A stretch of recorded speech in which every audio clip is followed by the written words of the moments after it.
Hey guys, it is Kayla Waller with Waller Adventures, and today we're at Blue Springs State Park, and we are about to visit the Thursby House. So stick around, check it out.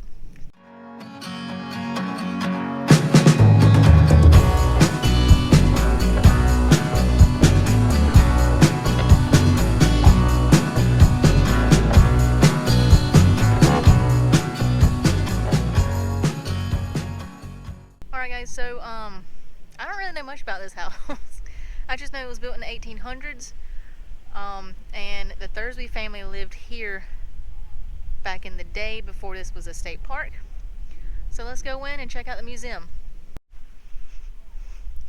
Alrighty, looks like it's like a 3-story house, which is really cool. But check out the view, like the water's down that way.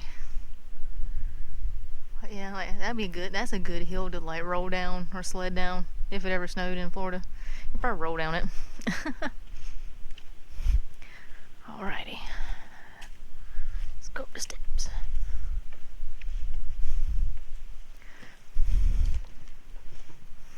But yeah, can you imagine having a nice rocking chair up here, rocking and seeing the manatees and the fish in the spring?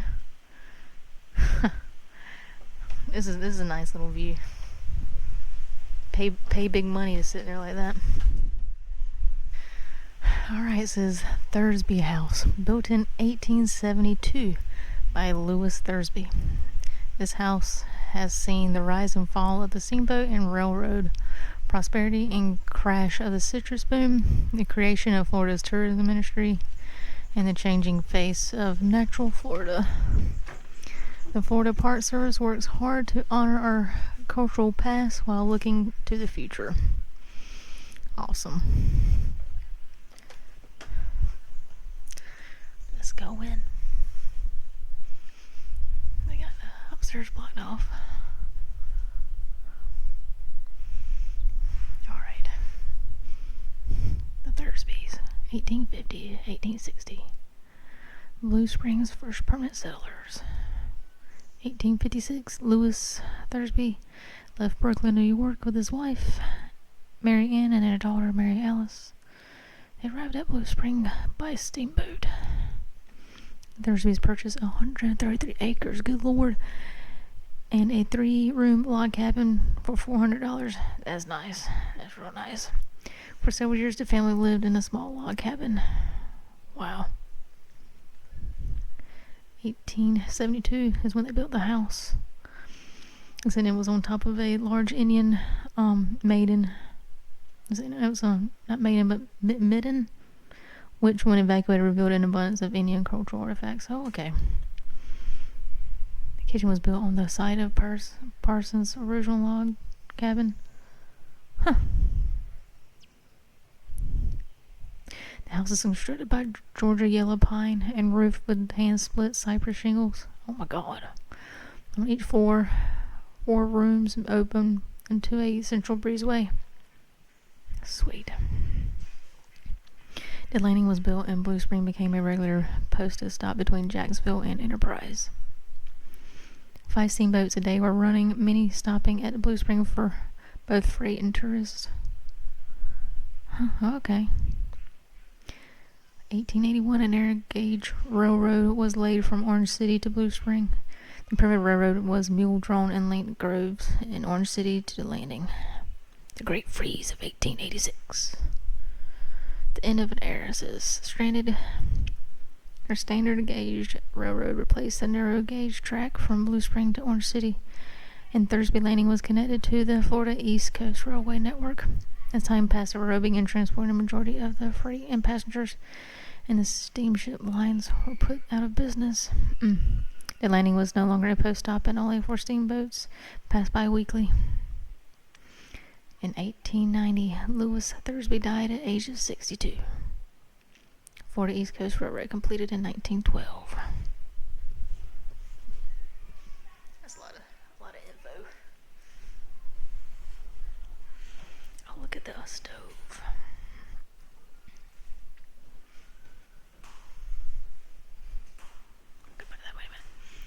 Oh my god, look at all the old china. Oh my god.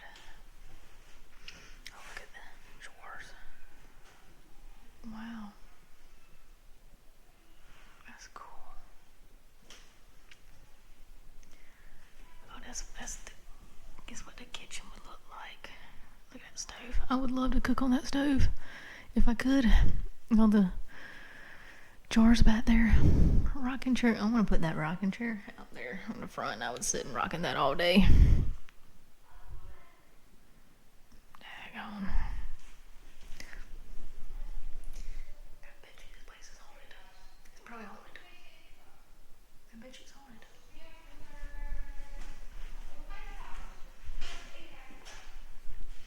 There's another stove. Yeah, I guess they had a stove in every room. Let's see, it says began to grow in 1591. That's when the Spanish occupation was here. Let's see. 1600s. 1620, Pilgrims landed. 1700s. 1800s, that's when the Seminole Nation was founded. 1800, that's when the Barham visits the St. John's and its independence war. Let's see, Florida statehood, Civil War. Let me look like the difference between when it grew in 1591 to like a Civil War. That's crazy. That's crazy. Is it 386-year-old cypress? Wow. That's crazy. The Thursby's, Blue Springs' first permanent settlers. After fighting in the Mexican War with the U.S. Army and exploring California, Louis Thursby left his hometown of Brooklyn, New York, to live in Florida. He, his wife Mary Ann, and their infant daughter Mary Alice arrived at Blue Spring in October 1856 on a steamboat by way of Jacksonville. The Seminole Wars had removed most of the Indians from Florida, and the Upper St. John's area was experiencing a surge in growth. The U.S. was offering land grants, and by the mid-1850s, the town of Enterprise, about 10 miles south of Blue Spring, had emerged as an important port of the St. Johns River. The Thursbys purchased... it's basically saying the same thing as earlier. See, the acreage was covered with 100-year-old live oak, towering pines, cabbage palms, cypress, sweet gum, old olive trees, or wild olive trees, sorry. Southwest of the house was a large group of wild orange trees. Wow. See the record of land sale right there. That's Mary Ann Thursby in the 1900s. House. That's Louis Thursby. Some more pictures. Oh, marriage license. Wow. That's really cool. Let's see what's on. Is there anything on this side? Yeah. Births and deaths. Does it say what he died of? No, it just says he died. Oh, look at the suspenders. There's some old suspenders. Look at the plain blocks. Wow. Those are old. This is to certify... Oh, it's a marriage license. Alright, so let me stand in so you can read it too. The Thursby's nearest neighbors were several miles away at Lake Bursford and Enterprise. Before the Civil War, the steamship Darlington carried freight, mail, and passengers between some city and Enterprise, but did not stop at Blue Spring. Louis Thursby had to travel to Enterprise by mule for supplies and to collect the mail, which he then delivered to the few families in the area. For several years, the family lived in Parsons' original log cabin and in a more rustic cabin they built during the construction of the new house. Mary Thursby had 9 more children, good Lord, raising them with no conveniences, good Lord. Medical care was not readily available, and the pioneer life could be brutal. 3 of the Thursby children died in infancy, and their son, Louis Jr., died after being bit by a rattlesnake while playing under the house. First off, why would you play under the house? This is inside the Thursby cabin. That's their first cabin, right? Let me stand so you can see. Hauling oranges for a new grove. First off, why be playing under the house?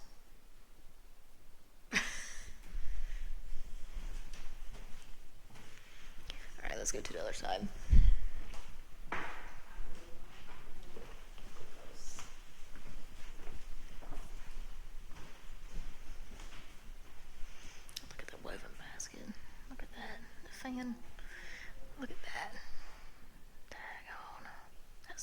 nice. That's cool. A new house. In 1872, Louis Thursby began construction of a new home. Except for the later addition of the third floor, the plan of his house today differs little from the original. Oh, well, you can see it from what it looks like. It looks the same. Oh, there's the plans. Kitchen, back porch, dining room, front room. So we're in the parlor right now. We were just in the front bedroom. And the first room we went into was the dining room. We haven't gone back to the back sitting room. Okay. The midden. A midden is a garbage heap. Oh, okay. The Blue Spring middens were formed by Indians who lived on the banks of the St. Johns River over 300 years before the Thursbys. The contents of these mounds include shells, bones, and artifacts. The large collection of St. John's pottery was found in this area. That's interesting. Look at that. Yeah, but we said this earlier about how it was built on top of the mound. That's really cool. A third story was added between 1901 and 1808 for storage and visitors, including paying groups of duck and quail hunters. Oh, that's cool.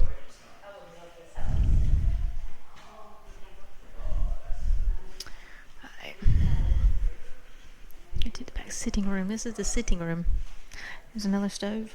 That's pretty cool. Oh, hold on, I missed a spot. I missed one back here. Oh no, I missed it. Oh, look at that bucket. That lamp. Look at that duck. That's cool. See, life in the new house. Oh, that's cool. It has the layout of the house. Outhouse, water tank. Barn, house. Oh, okay. So the barn was behind the house. Road landing. Cool. It says rainwater was collected in a. Rainwater was collected for washing, cooking, and bathing.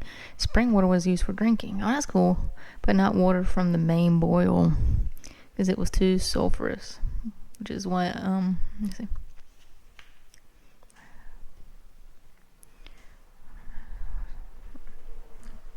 So the spring water was the water that we did during our little kayak review. Then the boil was what I swam to and attempted to film. It says the Thursbys would row a small skiff up the run to a small side spring and return with glass jugs filled with fresh drinking water.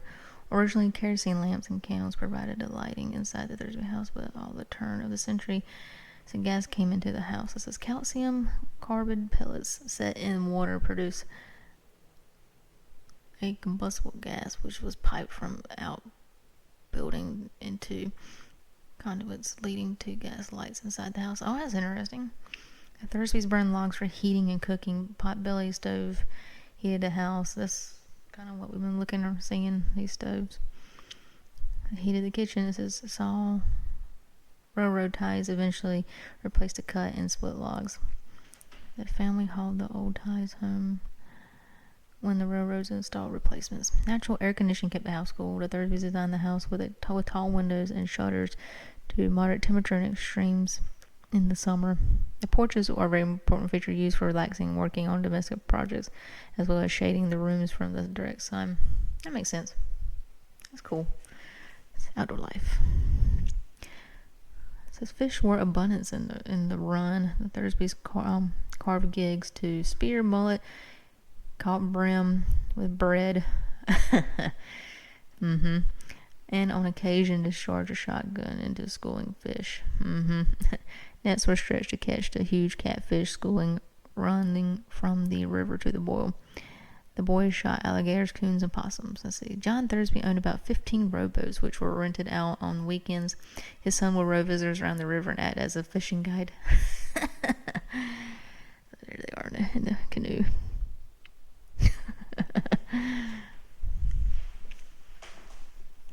But yeah, you can see how the windows are really tall. That's cool. All right, we're back in this room. It's another stove. All right, the expanding Thursby holdings. By the mid-1800s, Louis Thursby owned 2 homes and had increased his land ownership to over 100 acres of land. Oh my God. Most of it acquired inexpensively through government land grants. Louis Thursby had raised his social position from lower to middle class. See, there he is with the orange groves. Let me see if I can't get in. There you go. You have to glare a little bit. It's the end of an era. In 1886, standard gauge railway replaced the narrow gauge track from Blue Spring to Orange City. The new railroad connected to WW West Railroad in Orange City, which traveled east to New Smyrna Beach. At the same time, Henry Flagler is all up there in St. Augustine, was building a major railroad down the east coast from Jacksonville to Key West. Oh wow, that's a long drive. For a while, the Jacksonville Key West line met the New Smyrna Blue Spring line at the northeast corner of the Thursby property, called Blue Spring Junction, and nearby Thursby Landing was connected with a major rail network. Within a few years, however, the railroads began transporting the majority of the freight and passengers, and the steamship lines were slowly put out of business. Tag. And there's the station. There you go. The station in Orange City.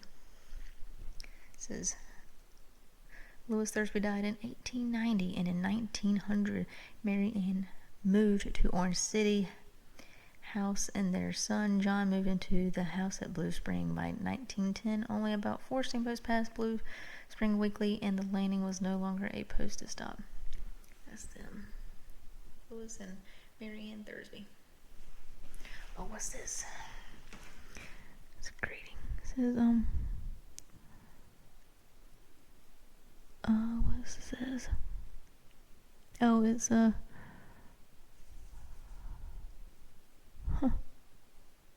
Chester A. author to President of the United States at the time. Wow. Daggone. It says Louis Thursby of Volusia County, Florida, has deposited in the General Land Office of the United States Treasury land. Oh, it's saying it's like a deed. That's cool. Huh. That's interesting. Look at the back of the house. They got some benches out there. We'll go back and see what that thing is over there in a minute. Oh, look at that. That's cool. Thursby Landing, making a living in Central Florida. The Grand Steamboat Era. So this is kind of saying the same thing as before. It's just going into more detail. The steamboats will come through here, and this will be a stop for the steamboats. During the 1800s, 5 steamboats a day were running, many stopping at Blue Spring for both freight and tourism. Then the railroad coming by as well. See the railroad over there. Here's the schoolhouse, Orange City Schoolhouse.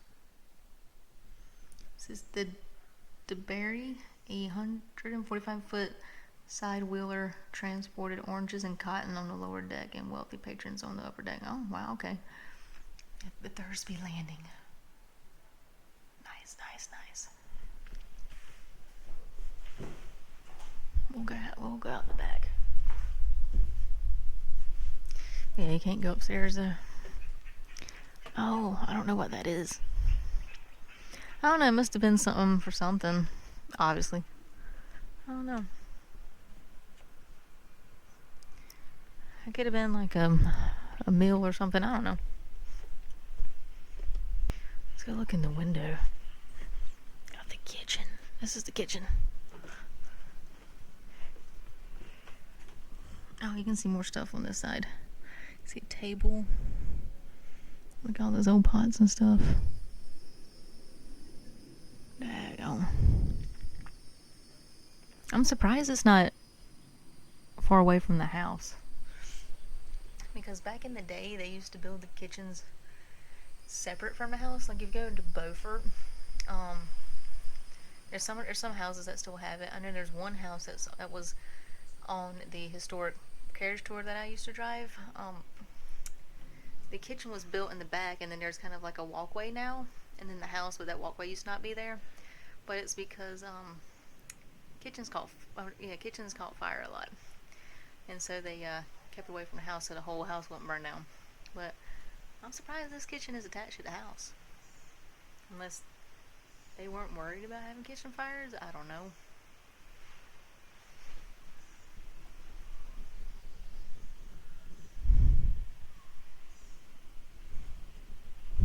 Look at that candle. Alright guys, I hope you learned a lot about the Thursby House and a lot about Blue Springs State Park and how it came to be, and about the steamboats and the railway. I think the railway still is here, because I've heard twice now trains go by and they were really close. But yeah.